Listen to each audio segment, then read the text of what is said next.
Hey everybody, and welcome to No Story is Sacred. If you've never listened before, basically we're four siblings who grew up talking about the art of storytelling.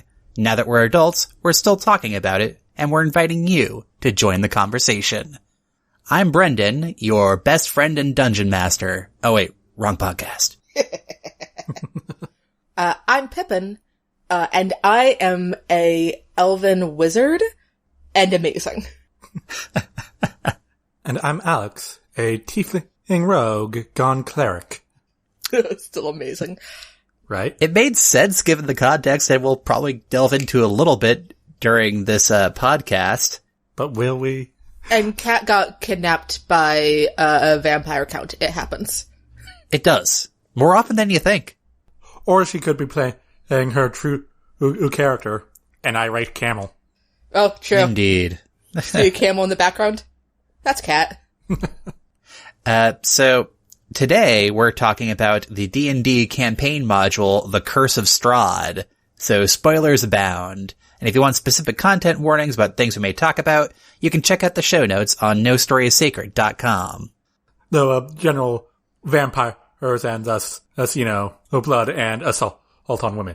And, that kind of kidnapping, cannibalism, consent issues. Numerous consent issues, dying and death and stuff like that. Depending on what we talk about, possibly body horror. Possibly. Yeah. Yeah. Your classic gothic horror stuff. Yeah. Lots of gothic horror. Now, for those of you who've never played The Curse of Strahd, the summary according to Wizards of the Coast is: under raging storm clouds, the vampire Count Strahd von Zarevich stands silhouetted against the ancient walls of Castle Ravenloft. Rumbling thunder pounds the castle spires. The wind's howling increases as he turns his gaze down towards the village of Barovia. A lightning flash rips through the darkness, but Strahd is gone. Only the howling of the wind fills the midnight air. The master of Castle Ravenloft is having guests for dinner. And you are invited. Please RSVP no later than June 12th. No pets. No pets. Select whether or not you're going to be having the chicken or beef or vegetarian. The dress code is beach casual.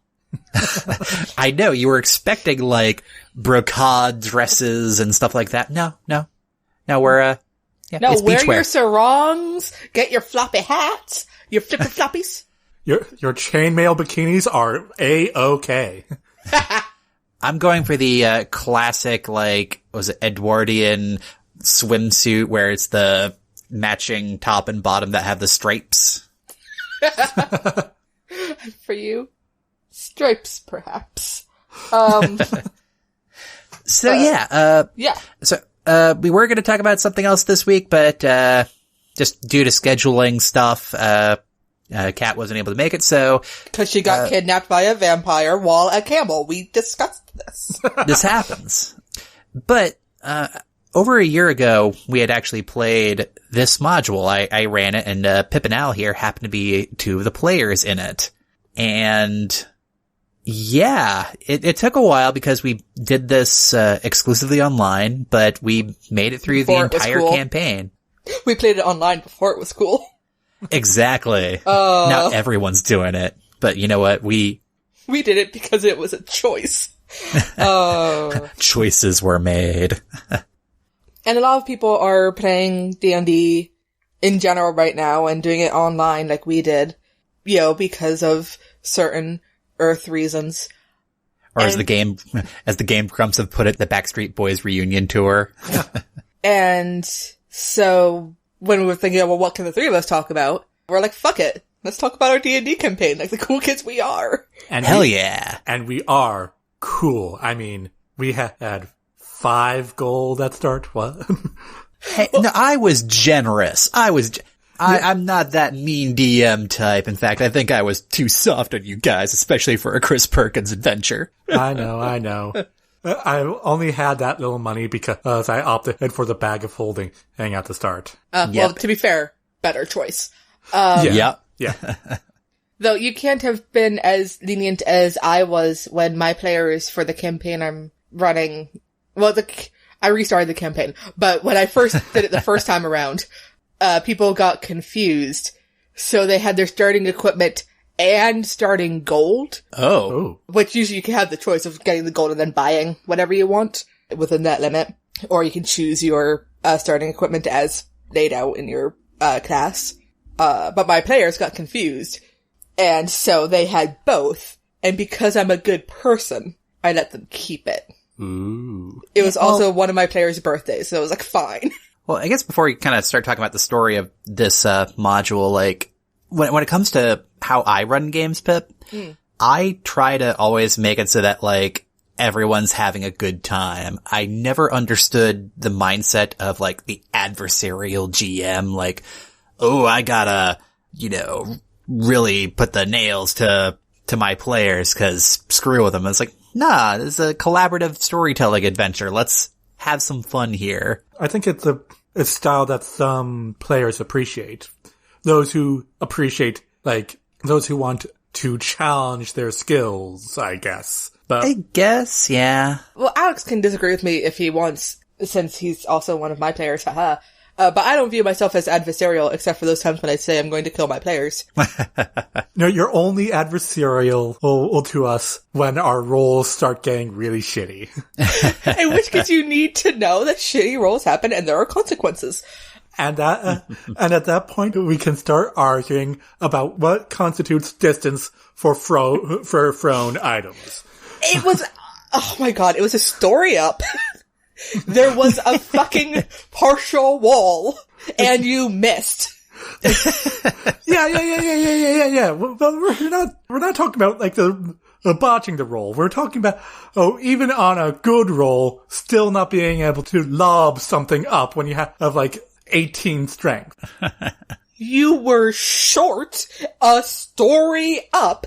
It wasn't even, it was about visibility. That person had 3/4 cover. And that's why you don't do homebrews who's for on a DM's first time. None of this is Ravenloft.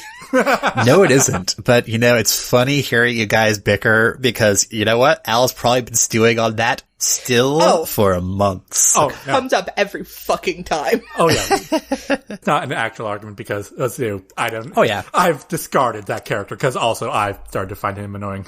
Yeah. So yeah, let's talk Ravenloft here because, Curse of Strahd here happens to be kind of a revisit of the classic Ravenloft module, which was a 2nd edition D&D module made back in, like, 1983. Yeah, Strahd von Zarovich is almost as old as Dungeons & Dragons itself. Which is a wild thought. Yeah. Like, every iteration of D&D so far has had a version of Strahd in it. Kind of your classic lawful evil, total bad dude that you just love to hate, and as a DM, you love to have him just show up and just mess with people. Oh, yeah. So, like, when my players had first entered into the land of Barovia, one of the first encounters I had them have happen was they just saw 4 empty graves with their own names on the tombstones. It's like a little welcome gift from the Count. Yeah, I wasn't there for that part because I joined partway through. You did, which was a fun way to try and figure out. Listen, teleportation accidents happen. They do, and then you get caught in a demiplane. Whoops. Did any of us at that time, were any of us as players cool enough to go, this is my hole? No, nobody did. Nobody jumped in. No Junji Ito references. We failed. Well, Wait, they were open graves, right? Not, covered? Okay. They were open. Because they were closed. I'm like, well, let's loot the graves. What if I have cool stuff in there? Cause like, as a DM running this game, this is basically every single gothic horror trope that you can imagine. It probably shows up somewhere in the module. Like we were kidding about the, various, content warnings at the beginning of the episode. Cannibalism, for instance, comes up in the form of dream pies made from children because we gotta have the classic horror fantasy story. Kids being made into baked goods. Baked meat pies with children's thighs for which to feed the fairies. Or night hags in this case, but as it goes. Still. But yeah, okay, wait. So I think we need to talk about the basic plot of... I guess. Might as well. there's this guy, if one wants to define him as a guy. There's this vampire. Count Strahd von Zarevich. Dun dun dun. And back when he was human, he had some parents, an older brother, and a girl he had a crush on. I believe Sergei was his younger brother. Was he his younger brother? I thought so. I could always check again, but just the good brother. Yeah, his more handsome, more talented, nicer, charismatic brother. Yep, that everybody liked. Including the girl he had a crush on. And rather than move on... Yeah. Wish the happy couple joyous felicitations and try to find, his own happiness. He kills his brother and the girl he loves jumps off the highest tower. Explicitly to get away from him. Yeah. It wasn't even necessarily, I can't live without my husband or anything. It was all like, no, fuck you. And it just so happened that the whole entire killing of his brother and then being struck down by his own loyal servants happened to complete the evil ritual of becoming a vampire, because he made agreements with the dark powers of Barovia, and hey, vampire lord, live forever. Woo! But turns out there were strings attached. Yeah, now his kingdom, Barovia, is a demiplane that no one can escape, including their souls, I guess. A demiplane, for those not familiar, or it's basically like a parallel universe, but like very, very tiny. So like just the size of the valley that contains this couple of villages. And every once in a while, he kidnaps a girl from around town, turns her into one of his brides. And every once in a while, I guess, I can't remember whether the girl he likes, who totally has a name, which I totally remember. Tatiana. I can't remember if she actually is reincarnated, or if the girl in the story who we're trying to find just looks a whole ton like her. It's explicit that it's like a reincarnation kind of thing. It's the spirit. Cool. Being reborn. Remember, the souls can't leave. That's true. Yeah, nobody leaves, including the dead. Isn't it pointed out that, like, since there's, like, a finite amount of souls, that there are those who aren't born with any? Correct. There are just hollow bodies, more or less. They have, like, they're described in the book as having, like, muted emotions. It's like they're just pretending at being human. There was an optional scene that I never had a chance to really do, in which like a new child is born and it's born without a soul, and like the midwife just knows, like, without a soul, shame. I thought we did do that one. Yeah. You did? Yeah, we good. did. Oh, hey. There was a lot of material. That was when certain players finally felt fit to explain to me the whole soulless, the dead don't leave thing. Yeah. Certain other players were bad about exposition. It's true. And I wasn't gonna give it to you. What, as a DM? Ha! But yeah, so everyone's trapped in Barovia, up to and including Strahd. Yep. More so him than basically anybody else. Because the Curse of Strahd, it's vague over whether it is Strahd's curse on the land, or the land's curse on Strahd. Well, he's kind of, it's explicitly stated in the book, like, I am the land is me. So it's a little bit of both. Yeah, because he's also cursed to never get the love of his life, even though he's not the love of hers. Yeah. So far in the backstory, every single time the young lady has been reincarnated, even if he manages to successfully kidnap her, a tragic fate always happens. Yeah. Always. Because gothic horror. That's just how it do. Because no matter what you do, she wants nothing to do with you. Yeah, even the soul is like, dude, no. No. You're not a choice when you were alive. What makes you think you're her choice now? So the adventurers come in, they do their detective work, beat some baddies, and, well, one thing I should point out early on in the story, at least in the game, this is like randomly selected, but you can also cheat and pick however you do. But early on in the story, you get given 3 plot coupons that you're going to have to collect in order to really effectively kill the bad guy. So that gives the players early on, like a set of tasks to accomplish. Because at about the same time, you also run into the latest reincarnation of the young woman, in the form of Irina, who you're given the task to take to the other side of the valley at a cathedral for safekeeping. Because Strahd found out just recently that she is the reincarnation and therefore wants her bad. Yeah. But he's a vampire lord, so he's kind of patient, but also kind of a dick. Yeah. Yeah. And so the players, it is assumed, offer to help. And we did. That time. With a little bit of discussion. I mean... We named a price. Indeed. As all stalwart adventurers do. Oh, man. In my other campaign I'm playing, my player straight up asked me, what would we do if we just choose not to help this person? I'm like, I don't know, the campaign ends 5 minutes after you started. So a sidebar for anybody who's wanting to run adventures, before you run like a module or something like that, just have an honest discussion, like a session 0 with the people you intend on playing with, like, hey, I'm going to be running this adventure. We're going to assume that you're going to play through it. Come on. For this, in this particular instance, we were trying to give Volo shit. Of course. In this particular case, because we were restarting it, they knew that, spoiler alert for Waterdeep Dragon Heist, they knew that Volo wasn't good for the money that he was promising. Yeah. Yeah, this is why don't spoil yourselves as players. And I was like, you metagame these pieces of shits. I wasn't metagaming. Some of y'all were. I I was like, you're not getting more money from him. He doesn't have it. I got an autograph, Pip. You did get an autograph. And that is worth less than the paper it's written on. It's true. At the moment, you never know. Yeah, true. True. Sorry, back to Ravenloft. Yeah. So it is assumed that the players in this module offer to help. If not, they could say no, and then Irina just gets captured and then probably shows up later in the story when you eventually just wind up at Castle Ravenloft, which is the final area of the game. Which is creepy as fuck. Yeah, the castle. Like, it's basically like the prominent location on the map. Like, it's like the highest point aside from a creepy amber temple.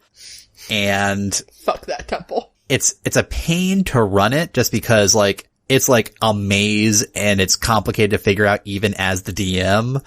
So like there's like traps that put you on different floors. There's all sorts of crazy crap, but I went back after we finished playing to look to see what all we missed, basically. Mm-hmm. Because there's a ton of shit. yeah. And also to sort of piece together what I missed at the beginning. And just going through Castle Ravenloft, there were entire characters we never met. That creepy jester, his ghost, and the doppelganger that killed him. You know, there were some, objects that would help you, some that would kill you. You can't tell which one's which. It's just intense. I am super glad we didn't run into that jester, by the way. Oh yeah. No, creepy as hell.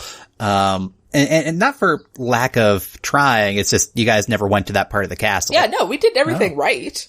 Though to be fair, there are certain times like we were like, our objective is over there. Do you want to try going over there? And we're like, quick thought, no, and we move on to our objective. On second thought, that's not good at Camelot. It is a silly place. Or just like you open the door to a room and there's just like a creepy doll in the corner. It's like, nope, not touching that. Nope. Close the door. So sort of shout into the room, Count Strahd, are you in there? No? Okay. Come play with us. Nope. Click. Were we able to avoid whatever was in the bathtub full of blood? I think, because that was one of the things I looked up, because I was freaked out by it. Hello, my name is Pippi McDonald. I don't like horror, and yet I still find myself doing it. But no, that was just a creepy illusion thing. Yeah, that's right. It wasn't anything. Yeah. It was just meant to mess with you. Cool. Because there are some things that were not just there to mess with us, and some things that actually caused us harm. And it's a mental thing to build up the paranoia. Yep. And it's great running it as the DM. It's like, oh, what are they gonna do? Should we describe our characters a bit? Yeah, go for it. Like, so you guys played through this module. Pippin came in a little bit late, but still. Yeah. Briefly, there was Pippin and myself. myself and 3 other players. One was a human and bard with a heart of darkness. Here's the background. Yeah, and kind of played it, chaotic neutral? Question mark? Chaotic weird? Chaotic murder hobo. Pretty much, yeah. Chaotic. That time he shot, like, we were like, don't shoot the ravens, dude. Yeah, so I tried being as clear as I could, during a certain encounter earlier on in the adventure, like, yes, the ravens are indicating this and trying to be helpful. And then he shoots one. I'm like, okay. It had an AC of nothing. It had no hit points. And then he started wearing it. Yeah. Someone took the wrong message from the Rime of the Ancient Mariner. Pretty much. But that did have consequences for early on in the adventure, and you guys had to kinda earn respect again. Yeah, we basically had to save the raven, whatever, people. The were-ravens. So it turns out, in this module, there's a family of were-ravens who are basically your only reliable allies in the entire valley. I wasn't there for that part, but I'm already annoyed. We had to save them for them to, like, actually, like, not hate us anymore. Pretty much. That's not the point. That's not the point, but that was our bard. He's our, wild card. Yeah. Basically like Charlie Day and, It's Always Sunny. Yeah. You don't know exactly what's gonna happen. I'll touch on some of the resolution toward the end of the story that ended up happening, mostly through his machinations. Yeah. We also had a Dragonborn Paladin. Yep. And then A dwarf ranger. Yeah, with a musket. Yeah. That was fun. He was pretty much playing him as a kind of as Aragorn, but short. Shortagorn. Yeah. Really handy in a fight. Yeah. Yeah, and then you. Yeah, I played a tiefling rogue, who, as part of his backstory, is wearing a bunch of priest robes to grift the fuck out of everybody around him. So it made the irony of your character story pretty fun over the course of the campaign. Yeah. Basically, when I was building a character, I was like, as part of your character's background, do you want the robes he's wearing to be that of the Morning Lord? Like, sure. This is where a DM can be kind of tricksy with how plot development can happen, because the Morning Lord happens to be the one popular deity in the valley. Yep. No, and like, as part of his background, and he had the acolyte background, and so basically, as I explained it, he went to priest school, and it didn't stick. Also, for those who've watched Crazy Ex-Girlfriend, you get the joke. But what was fascinating about your character, though, and as part of the relationship between DM and player, you gonna have like off session discussion every once in a while, like, where do you see your character going in 5 years? Now, where do you see your character going as, like, cause like, we start off early levels here, so like kind of fresh in your career, more or less, or in your character's experiences. So how the world is affecting you can kind of change how you are. And so what I thought was interesting is that by the end of the campaign, you had actually taken a couple of levels in cleric. Yep. But not necessarily, of the dawn or life or anything like that. No, we kind of talked about it. It's like, oh, how about fortune? Yep. Which is a lot more roguish. Yeah. Trickery domain. Let's just go with that. And like, yeah. And like, it allows you to make essentially shadow clones. So that means I get advantage all the time and can backstab all I want. Like, and the answer is no, not all you want, but yeah, most of the time. When you need to, which is always handy. Yeah. And I thought it was interesting that you were like one of the few people that could wield the plot coupon of the Sunblade, which, hey, against a vampire, that's mighty handy to have. Yep. Also, it was a dex weapon, and I only had daggers, so yeah, I need something a bit to do that does a bit more damage against a vampire. Yeah, and that stung. That hurt the guy in the final battle quite handily. Pip? I played a wizard whose specialization was blade singing. So she had a sword, and she, despite being, a wizard and made of glass, would go head to head with monsters, because that's cool. And she's a librarian, and she had a familiar who was a rat named Sweetie. Your blade singing AC ended up being higher than the paladins. Oh yeah, if I did it right, I could have an AC in like the 20s.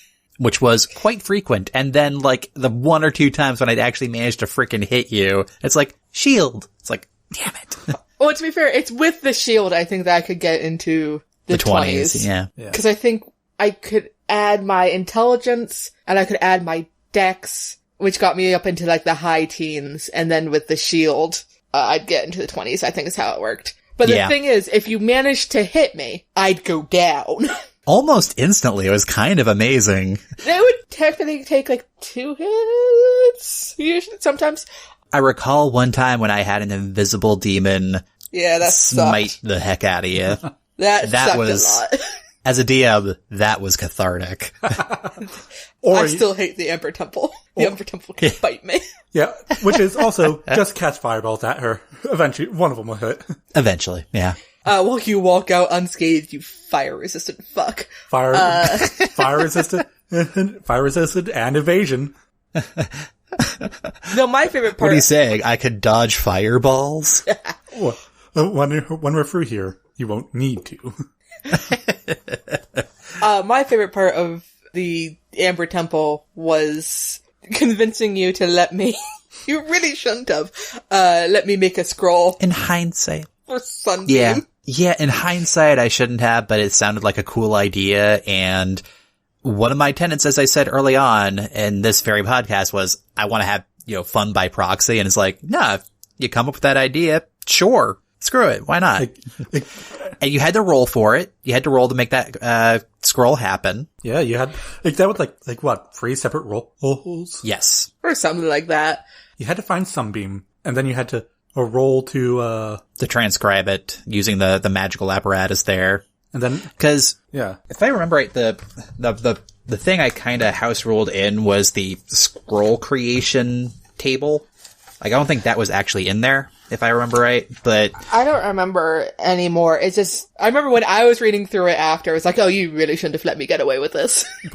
No, so the Amber Temple is one of the final areas in the module. Very difficult encounters, and it's basically supposed to be like, tempt the players with power. Like, there's a lich there that is friendly, and all he wants to do is give you power. It's like, hey, yeah, go for it, dude. It's great. And like, by the way, did you meet the dark entities in the basement? They want to make deals with you. Yeah. What? Like, and if you ask, like, but what about if I want to do this? He's like, I don't remember. And that was when we all decided, as a team, minus the bard, to not help him remember.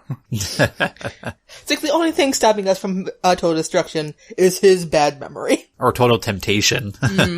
Cause like, so the way I kind of, like, the reason why I kind of house ruled that in, at least the scroll creation part, I had a roll be requisite there just to make it somewhat fair, was as I was thinking about the history of this place and the fact that it's basically set up as like this magical sanctum / Hogwarts if it was also a prison. Yeah. And pretty much demon-making machine. Kinda, yeah. Say you're a group of wizards and you make a stronghold, which is badass in and of itself, because usually wizards are kind of like solitary people, kind of assholes. Hey!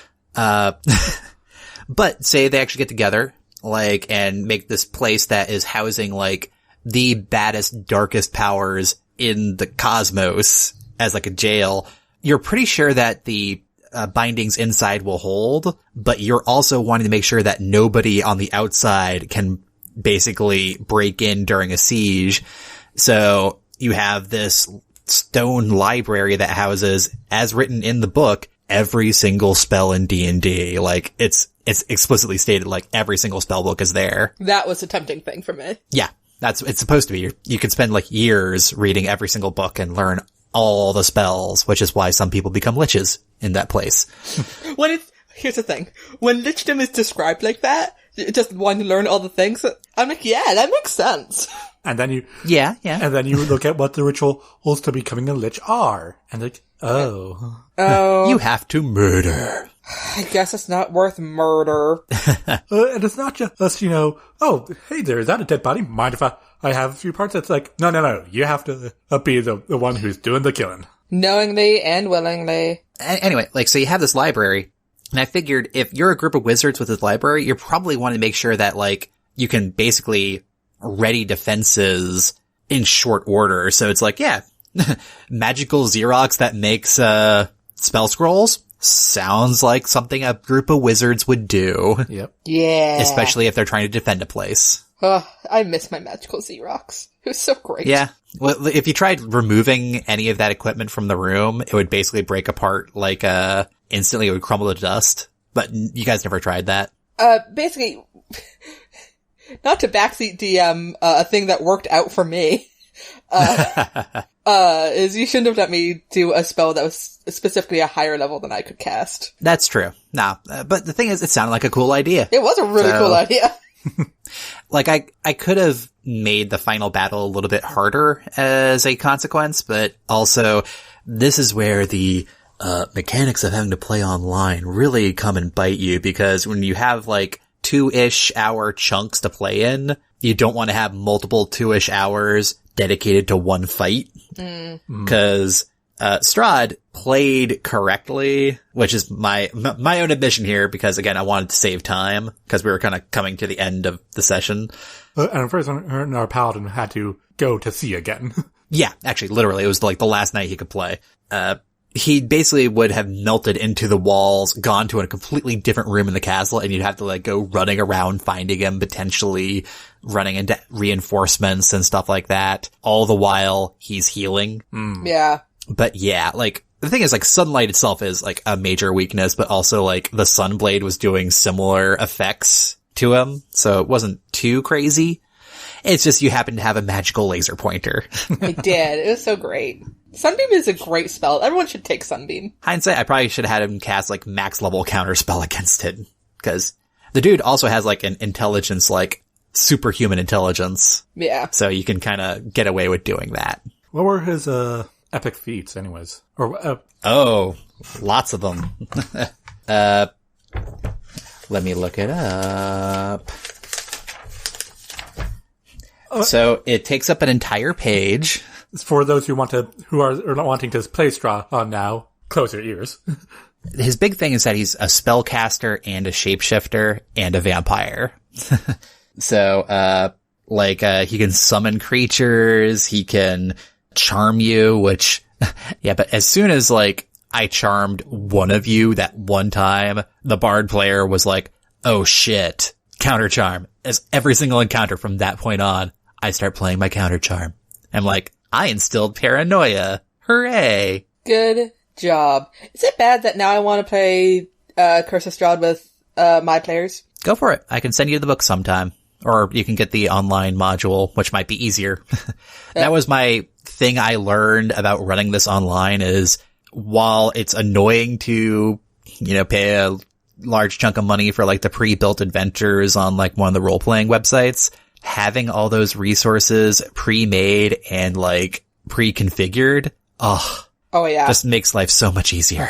If I were to play it again, I'd prefer to do it with my fighter character, Antonio Bartucci. He would actually fit in thematically with the gothic horror thing, because it's very kind of European horror tropes. Oh yeah. Also, it's consistent with his background. It randomly wind up in a demiplane. Yeah, sure. He's from straight up Italy, yeah. And he got on a ship one day, yeah. And when he got off, he was somehow in, what's the plane of the D&D setting again? The material plane. The something realm, whatever realms. Forgotten Realms. Yeah. Oh, the Forgotten Realms. Yeah, he got on a ship one day, and when he got off, he was in the Forgotten Realms. I mean, it happens. Like you do. It's more common than you think. Yeah. It really, really is. So let's talk about what you guys ended up doing in this world, because you guys did some weird shit. Well, I cheated. By getting Sunbeam. Yes. Which in hindsight, I probably wouldn't do again. I'd probably keep the difficulty the way it was. Oh yeah, I'd never let my players get away with that. Yeah. Yeah. I'm much more a rules as written kind of girl. Yeah. The thing is, I hadn't really, run a pre-built module before like that. So like anything I've done in the past has typically been like homemade modules and stuff like that. Yeah. The one thing I liked about 4th edition was that it was super easy to make encounters and entire campaigns like really quickly and easily because like everything was balanced really meticulously. To its detriment though. Yeah. Yeah. One of the things that I'm super proud of doing was that time when we got Strahd's journal. Oh, yeah. Oh, snap. And over the course of it, like, we really need to hold on to this. But the person who's carrying it is, again, the bard. Because he's the one. Of course. Well, he's the one who found it. Bards be like that. Yeah. It's like, She says, as a person currently playing a bard in a different campaign. and so, okay, let me borrow it for an evening. And then I got out my, so far in the campaign, unused forgery tools. Yep. And then I rolled a critical. Yeah, you did. I'm like, that's probably sufficient enough that he'd be fooled briefly. And sure enough, I'm now remembering this encounter because that was fun. It's like, give me back my journal. I was like, okay, here you go. And then I like rolled successfully on my deception. Yep. Rogues, man. My Christmas was shit, man. Actually, what's my Christmas shit? I forget. No, it wasn't. No, it was pretty decent. I forget what it was. You had a pretty balanced character loadout. Yeah. And here's the thing. I told you during while I was making it that I'm actually just going to fill it with a ton of insults about Strahd. Yep. But the cover and like first few pages were spot on identical. Yeah. So anyone giving it a casual glance would be fooled. Just over pages full of Tatiana doesn't love you. Tatiana will never love you. In Strahd von Zarevich's handwriting. Yep. And like, Sergei is so fucking cool, guys. I mean, really. So cool. And just like, I want to be Sergei when I grow up. And so, I made him mad at me. yeah, because this was your first time at the castle and you basically escaped with like, the hostages. Yeah. It was a rescue mission at that point. And yeah, I was like, okay, about how long would it take for Strahd to kind of casually return to his study and look over his tome that he had lost for several years? Yeah, probably be maybe like half an hour-ish, relax with a nice bottle of red. No. And opens it up and it's like, Tatiana will never love you. Wait, what the fuck? And then he threw a lightning bolt at us. Yeah, because there's actually a separate encounter in the book, Al. Like, I wasn't just making that up. Yeah. There's actually a separate encounter in the book that can happen where, like, you take Tatiana to take Irina to a magical stream and she ascends to the heavens and all that. It's weird. You prevented her from doing that, so it never occurred. But, like, Strahd can literally just call lightning on a space in Barovia while being super pissed. Yep. And I think I kind of included like ominous language leading up to it too, like the sky around you started turning red. And we were in a cart going, must go faster, much, much faster. And that's how I was able to go, am I noticing this? Do I notice this? And you said, yeah. And it's like, cool. And that means I can use evasion. And it's like, and so I was able to I still took damage. Yeah. But still, you reduced it, which is good. I think, not to toot my own horn in Alex's moment, but I think in our race out of the castle in the aftermath in the cart, I did manage to pull off some cool shit. Like throwing fireballs to, keep the, Strahd's backup people from catching up to us, and either I slowed them down or I hasted the carriage. Yeah, it was, the 5th edition chase rules, so it's like everybody can do contributions to aid the escape.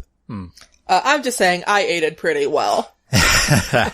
Yeah, teach a wizard fireball. That's the solution to everything. It solves. I still remember in a separate encounter when you guys got ambushed by werewolves. Oh man, so this one time we were in a tower that had an anti-magic field. And we were surrounded by werewolves who wanted the guy we were with because he was a monster hunter or something. And we were surrounded, and they were all like, give up the old man. And so I shouted back, surrender or else. And then I took a step out of the anti-magic field and hurled fireball at them before they could respond.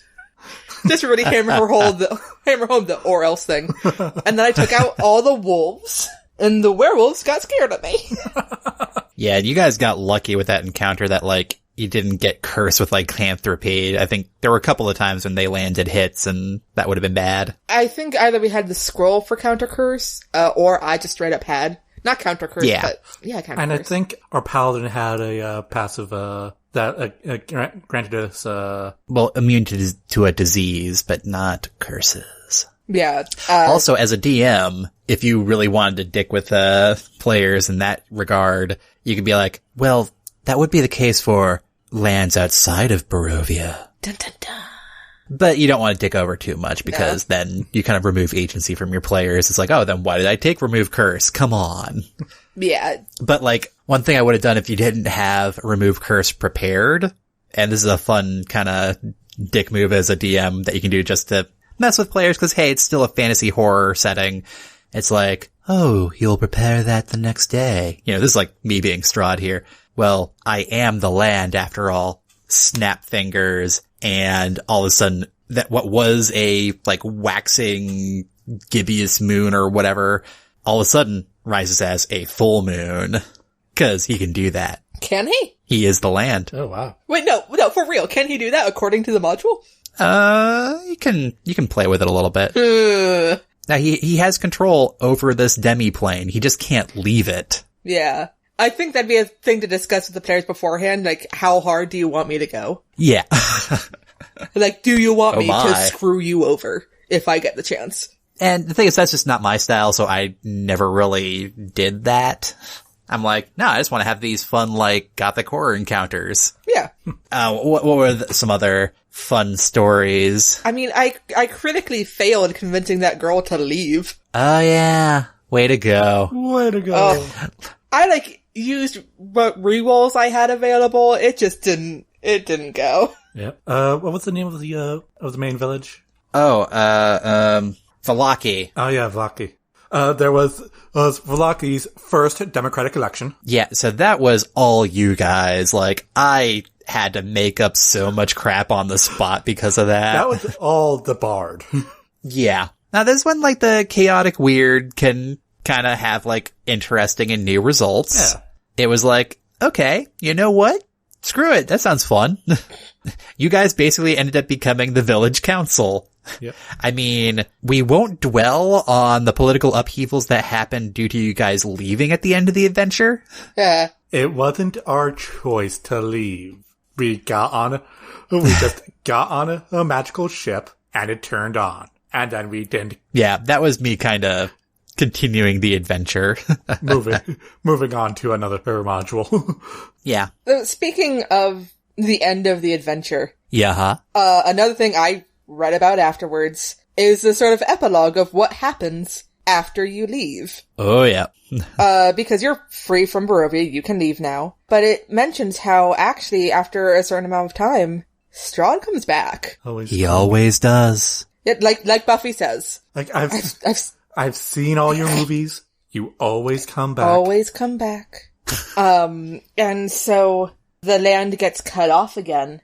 And not everyone who lived there left when it happened, when they were first freed, because, you know, that was their home, and now they were free again. So awesome, we can live our lives here as we were meant to. But then they get cut off again, and it all happens again. And so that they lose their will to fight even more. So that the next brand of adventurers come by, they're going to have even fewer allies to help, because what's the point? They know how this story ends. And I think that ties nicely into how there's a version of Strahd in like every edition of D&D, because he just always comes back. There's no freedom for Barovia. Sad ending. I didn't really dwell into that too much, though. I read it and I was like, oh shit, that makes a ton of sense. Yep. It's better than the Strahd wins ending, so there you go. I don't remember the Strahd wins ending. You are either converted into vampire spawn or just buried in the crypts underneath the castle, and your magical gear is distributed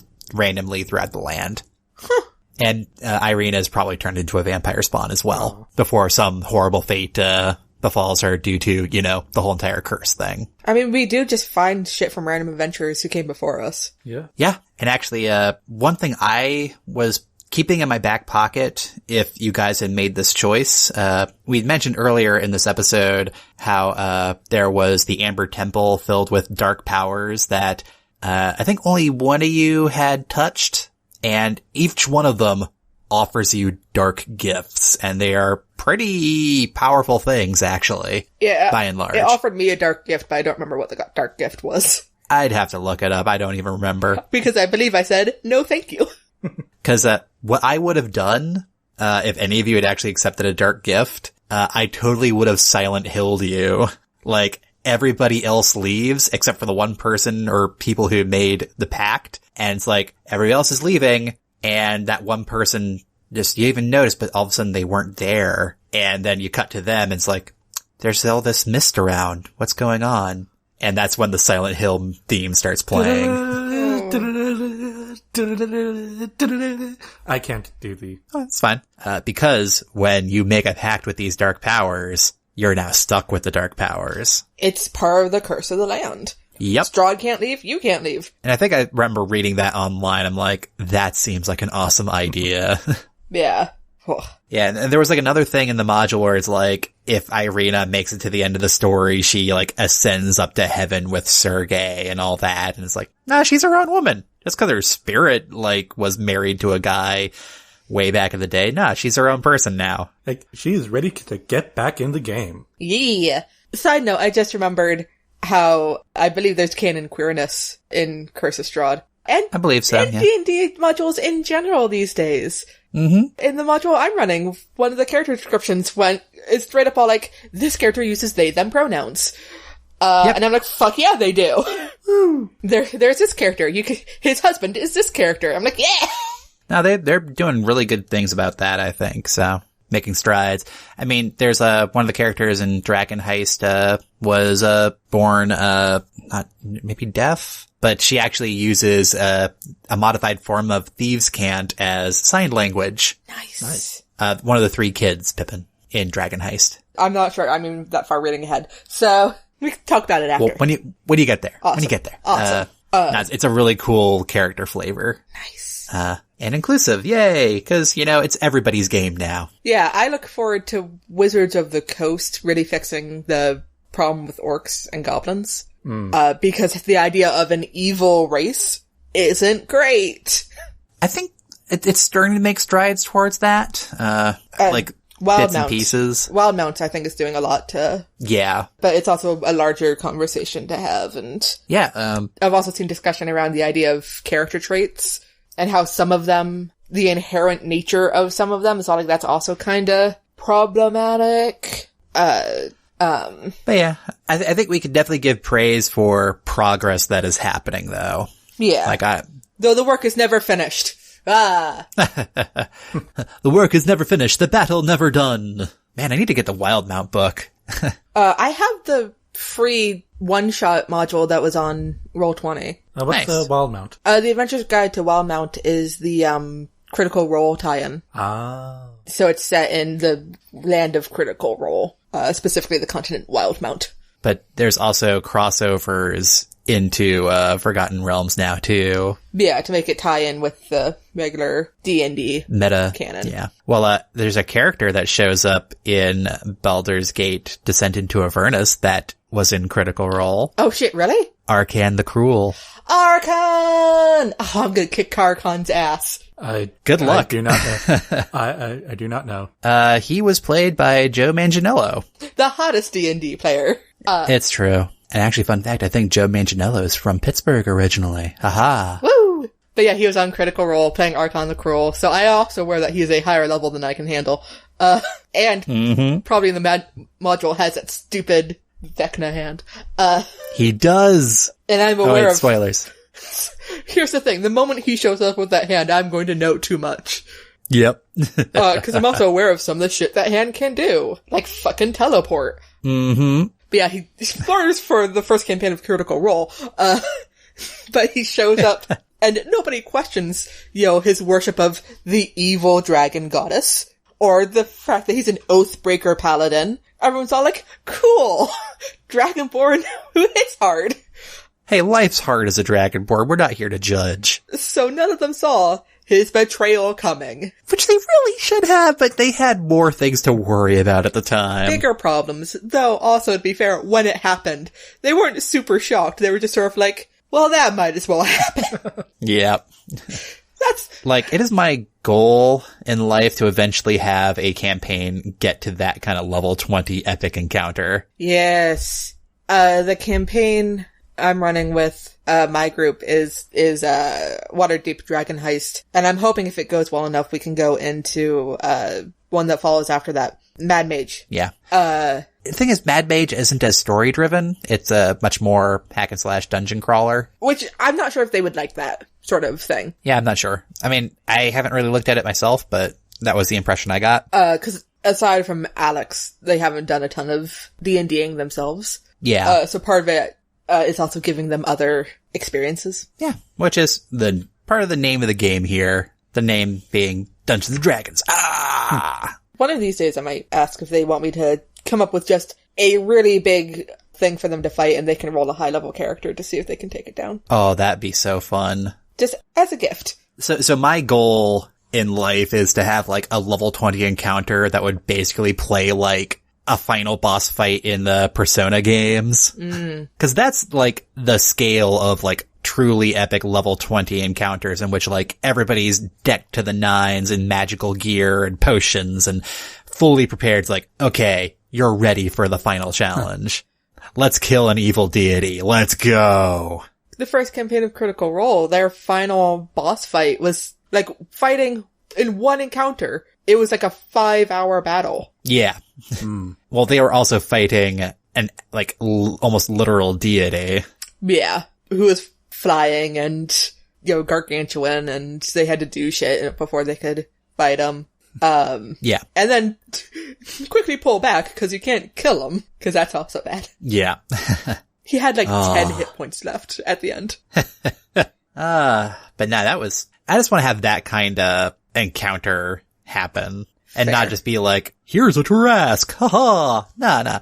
If I ever do a Tarrasque fight on you guys, expect it to be kind of like a Shadow the Colossus fight. Like, you're gonna have to like go running around on its back and like hit a weak spot or something. Yeah. Weak, quote unquote weak spot. Like, the magical MacGuffin you have that helps you specifically fight Tarrasques can only be done on like the back of its neck. Good luck. So, alright. Is there anything we can say about Strahd's story as, what does it do good, what does it do wrong, what does it do okay? I think one of the challenging things with its story is that it's like your typical damsel in distress story. Now, granted, they do some tweaks to mellow that out a little bit. Like, they make Irina, the damsel in question, a bit more action oriented. She's got a sword. She knows how to use it.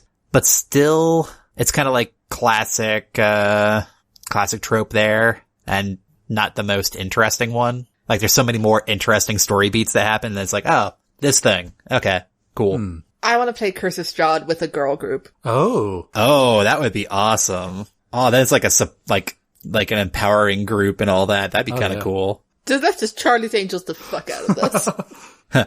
We're gonna teach this fucker about consent. Oh, man. You're rich. You're okay looking. I'm for a vampire. I'm assuming you were better looking when you were alive. Other people in the group just going like, eh. You had options. Oh man, if they'd forged his diary. Whew. Ooh. I should have. Oh no, a group of... No, we should have made copies of it and distributed it around Barovia. Oh man. Oh, that's mean. Yeah. Just the emasculate Strahd plan. Strahd can't get a date. He really can't. Wait, guys. Is Strahd an incel? Yes. That's exactly what I was just thinking. Like, you could make a whole critique on the whole entire incel stupidity. Oh man. Oh god. There are probably people out there right now going, you know what? Strahd was right. Ugh. Oof. Yeah, thinking the Vampire Lord's right. Reprioritize. Yeah. Hey. Woof. But what do you guys think? I mean, you guys played it. I was merely the shepherd. I feel like it's a campaign that would really benefit from longer than we would have been able to manage sessions. Yeah. Yeah. And in person to get really the creepy vibe. Because even if you're a DMM trying not to screw over your players, they don't need to know that. So if you could just ominously roll things and then just not comment on it. Oh yeah. And like it's something that like would really do well with like a set of forest miniatures, like just... If there isn't a Dwarven Forge Ravenloft, there should be. Ooh. Yeah, like, oh man, just the entirety of Strahd's Strahd's castle. Oh god, that would be so expensive. So many unique pieces. Right? But it would look so cool. And it would take up so much goddamn space. Alright, y'all, for this encounter, we need to move to another room. Hold on a second, I have to go to my storage shed. Here's the funny thing, guys. Remember that time when we found the model of Strahd's castle of Ravenloft inside Ravenloft, and we're like, how much of this can we fit in the bag of holding? Keep in mind, we had a dragon skull inside. Oh yeah, we needed that one so we couldn't just drop it. I'm very certain there was a dead body still in there. Why did we have a dead body in there? That's a good question. I'm not sure. Was I there for that? Yes, you were. God damn it. Like just the various relics that we found. If we had died in there, I hope that the bag of holding would have gone somewhere with all the stuff inside of it. So that whoever found it would open it up and go like, what the fuck? You know who would have found it? Yeah. It would have been my OC that I made for the campaign. Oh yeah. Cause I actually did make an original character. This happened after I had had a discussion with the ranger one night, and, I made a character called, was it Nedrick Flendirovich? Yep. Yeah. Who was just the nicest person. And you guys were so suspicious of him. He offered you hot cocoa and local wisdom. And I feel like I liked him. oh, we liked him, but we didn't trust we didn't trust him for shit. Cause Fair. he was a nice person. You know who are nice people? People with motives. You know who nice people are? Not nice people. Yeah. Oh, God.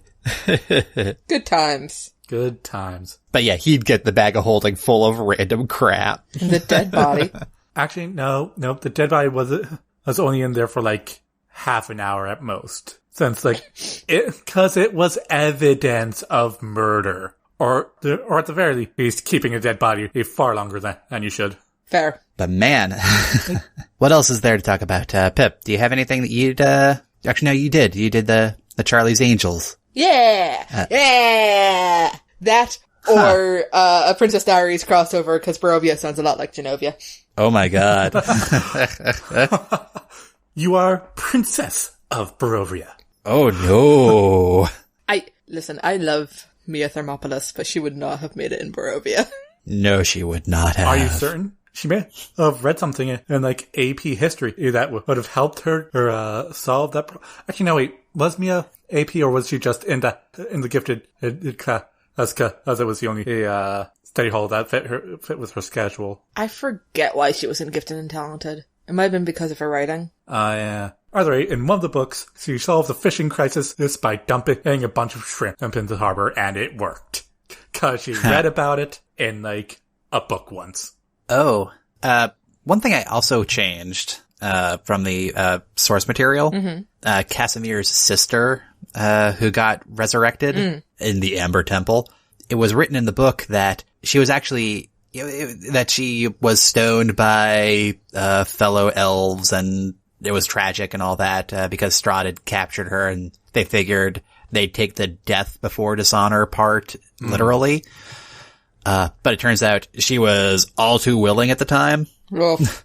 But then also discovered that, like, over the course of being dead, you know, where you get more enlightenment and all that, no, Strahd probably would have dicked her over. But I actually had it set up such that, she actually made a pact with the dark power that would grant vampirism. That I had her do a sleight of hand check and you guys didn't pass the check at the time. I was in a different room. Damn it, Alex. I can't be everywhere. I can't have my unnaturally high passive perception and help you out all the time. Then what do we have you for? You were upstairs with the Lich at the time, so I had to keep my eyes on that shit. yeah. So when she got resurrected, she kind of cowered and hid from you guys. Not sure she basically did like a bunch of like deception at the time to try to play up the whole like, oh, I'm about to be stoned. That's my last memory thing. And during that time, she hid behind the vampire sarcophagus. And yeah, she made the pact. And so when she kind of like ganked her brother at the end of the adventure, as you guys might recall. Yep. And then fought you guys. Yep. And how you killed her. She's not dead. Oh no, she's not. She actually rose like a short time later again as a full-fledged vampire, because part of the ritual was you kill family and then you get killed by people that were like, in some way allied with you. So that was fun. I was keeping that in my pocket as well. This is like a little epilogue kind of thing, or something to come up later. Did we read Strahd's tome by that time, right? Did we know that was actually part of the ritual? Mm-hmm. Probably. Did you remember at the time? I feel like y'all got Strahd's tome before I got there. About the same time. So I'm not sure I ever really understood what was in there. It was in the same attic that you kind of teleported into, if I remember right. Had they already... Not really. No, the bard was kind of keeping it close to his chest. Bah humbug. Indeed. All right. Any other thoughts about this? We kind of rambled for a while, and just to make it abundantly clear here, we could probably ramble a whole lot more because there's a lot of story to cover. It's a thick book, and a lot of adventuring happens. It's a ton of fun, too. And I killed an angel of the morning lord. What of it? Yeah. It's more common than you think. Yeah. A fallen angel, let's be clear. Who was cut off from any of his sources of power, so it was like I was fighting him with when he was effectively had two arms tied behind his back. But it was right around the time you took those levels in Cleric, though. Yep. It was dramatically appropriate. Like I tweaked that fight such that it would be kind of like a nice dramatic, like, character moment. And I thank you. That was fun. Right. But, you know, it might be an interesting game to play in these times, just as like, cause as shitty as the world is in Barovia, played right, and assuming the DM isn't like adversarial and kind of mean, your characters overcome it at the end of the day. Yeah. And you don't need to go Hopefully. into the epilogue. Yeah. You don't need to dwell on that. What epilogue? It's happy ending. It's always happy. As Harry Potter fans like to say, epilogue? What epilogue? Ha. Yeah, like, and you can probably find, like, podcasts that cover it as well. I think there's at least one actual play, YouTube or, podcast that does it. The High Rollers are doing it. Nice. I don't know who they are. They're another D&D online group. Cool. Alex, get on our nerdy level. Watch some actual play D&D. Yeah. Yeah, come on, man. Come on. Listen. I'll just watch the animatics and that'll be just as good. Besides, you guys don't watch Dimension 20, so. I do. Oh, really? Yeah. Oh, cool. Are you my freaking dad? Like, you're looking at this guy and you're pretty certain. You're 99% certain he's your dad. Oh, I have a theory about why Chris Perkins makes really hard D&D encounter things. Yeah. Because of the way that he DMs. To me, he seems like an actually pretty lenient, well, rules as written, but lenient DM. And is willing to change things based on how things are going. Yeah. So I wouldn't be surprised if he programs things harder with the expectation that he's gonna, that in actual play, it would get changed in some way. I think that's completely right. Like, for instance, in Curse of Strahd, the earlier mentioned cannibalistic meat pies that are prepared by, hags. Her name is Mrs. Lovitz. Yeah. As written in the book, it's 3 night hags that are way too hard an encounter for the group of at most level 5 characters that show up there as planned. So like people talk about this online, like depending on how mean you feel like being as a DM, you can make this like a total party kill very easily based on the loadout of what these hags have at their disposal. Very easily. It's like, yeah, try dodging a bunch of ray attacks, jerks. Ha! Or stuff of that nature.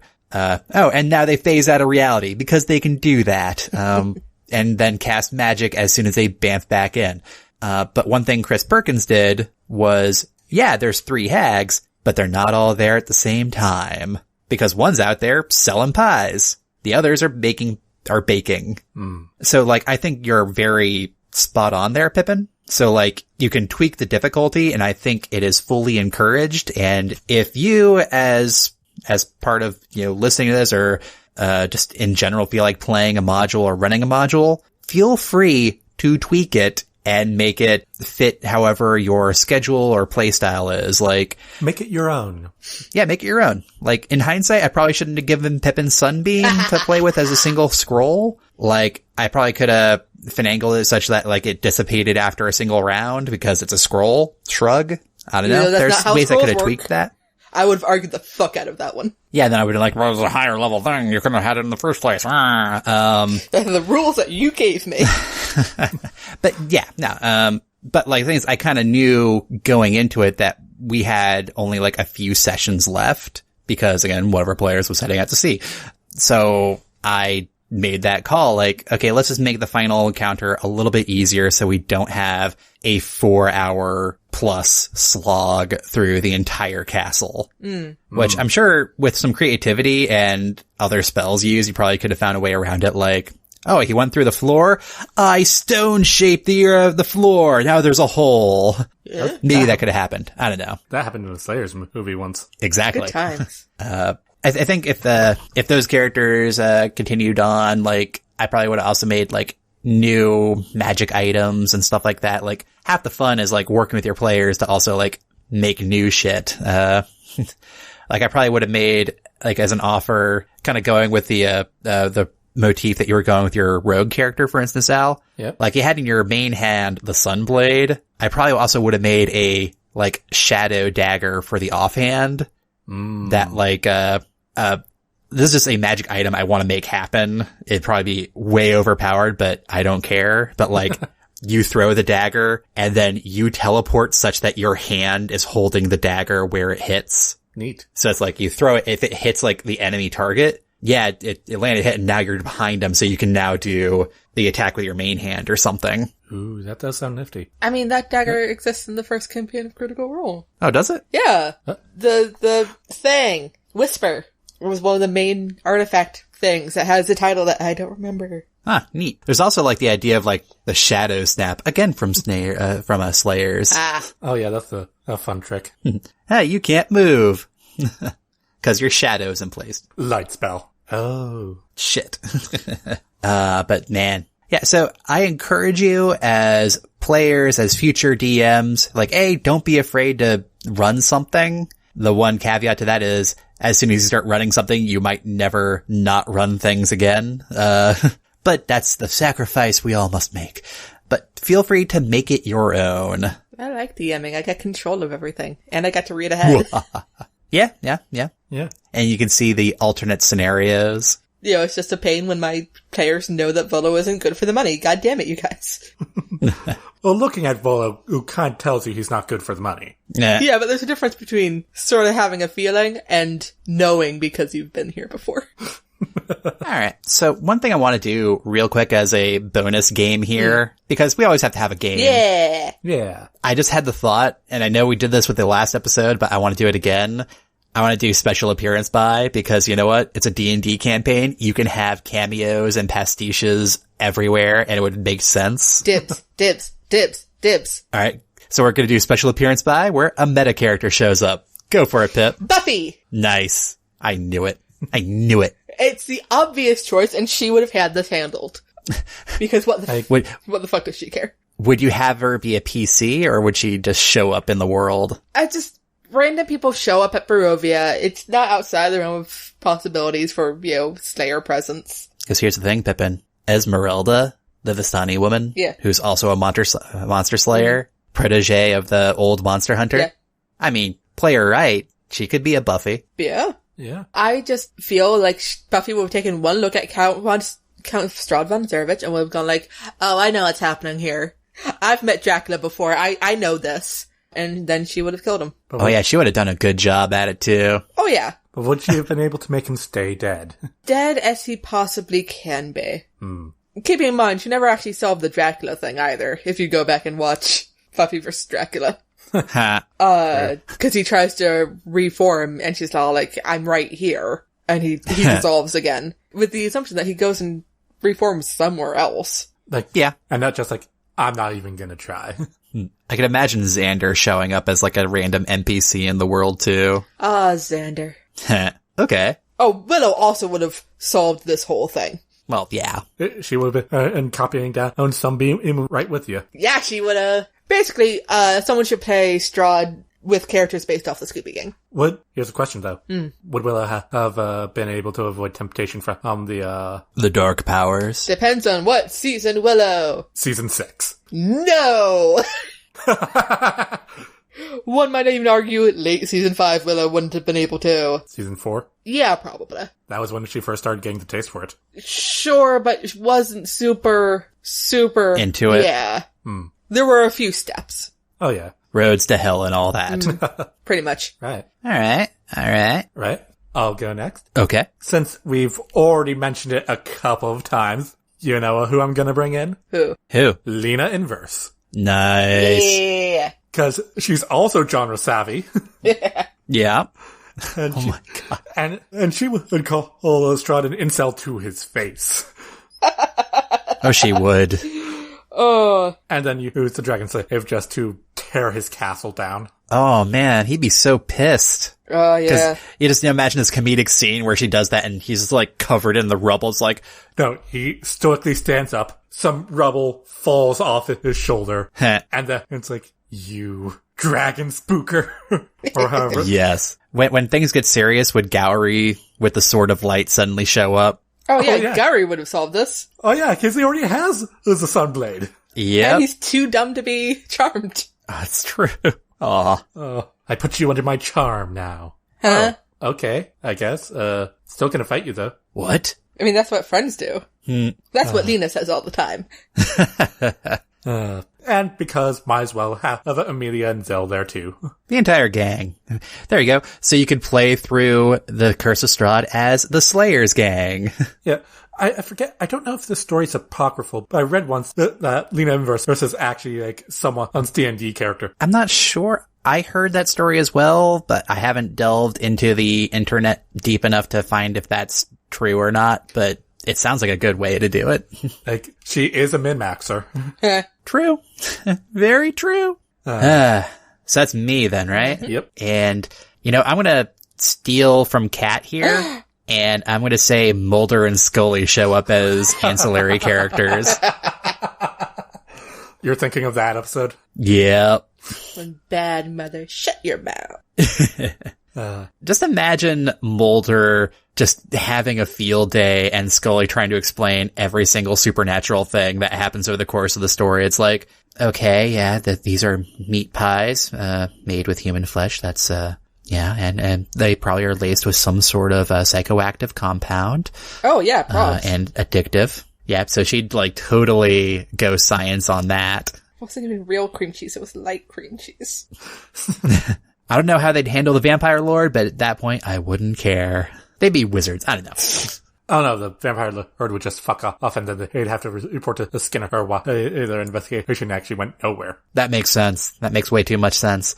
Or they, again, are just a couple of NPCs that the party runs into in like Valaki who are currently like investigating the area. They're wearing strange black clothing. It's like at first, do you think they're cultists? But no, they look like they're on the level. They're just investigating what's going on. They say they got lost. They always say they got lost. And they have a strange metal carriage.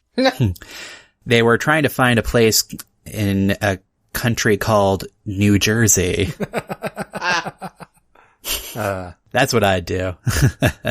Just because, you know what? We're talking kind of fantasy horror. X-Files delves into that all the frickin' time. Oh, yeah. It's true. And, I mean, there's this, I mean, I can't think of it off the top of my head, but like, you know, like with the hags that were mentioned before, that's a very Sweeney Todd / classic fantasy setup there with the meat pies. I mean, what's my secret? Frankly, dear, forgive my candor, family secret, all to do with herbs. Things like being careful with your coriander. That's what makes a gravy grander. Indeed. Yeah. Yeah, so that was Curse of Strahd. We could go on all day about it, but we won't because, you know, we're lazy. Yeah, I've got other things to do today, like my other D&D campaign. Yeah, you guys got to get set up for that. So, Pippin, can you take us out? Yes, let me just open that document again. All right. As always, if you have an idea or prompt to submit, head on over to nostoryissacred.com/submission. Follow us on Twitter at nostoryiссacred, or send an email through contact@nostoryiссacred.com. Your hosts have been Alex MacDonald, Brendan MacDonald, Pippin MacDonald, and Catherine Crichton. Sort of. In spirit. In spirit. Editing for this episode done by Brendan. Transcript done by Ashley DaCosta. Art by Jay Wolf. Show notes and transcript are available at nostoryiссacred.com. Thanks for listening, everyone. And please rate, review, and subscribe to No Story is Sacred. You can also visit our Patreon page to support the show and get neat rewards at patreon.com/nostoryiссacred. See you next time when we, hopefully, talk about the 2015 film Jupiter Ascending. Until then, we're No Story is Sacred, and any story can be changed. I'm Pippin. I'm Alex. And I'm Brendan. And we're No Story is Sacred.